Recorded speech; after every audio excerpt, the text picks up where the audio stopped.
అది సరే గాని మేము ఇక్కడ ఉన్నామని నీకెలా తెలుసు? ఓ అదా, బస్ దిగ్గానే నీ కార్ కనిపించింది.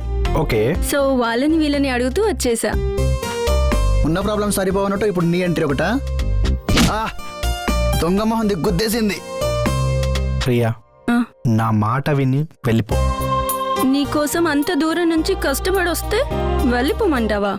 నేను హట్ అయ్యాను. ఇదిగో చూడు, బుంగమూతి కూడా పెట్టుకున్నాను.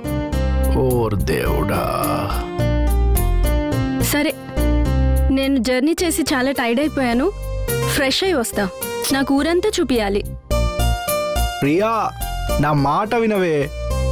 మీ మామ చెప్తే విన్నావేంట్రా? ఇది అంతే, మన జనరేషన్తో ప్రాబ్లం ఇది బావా.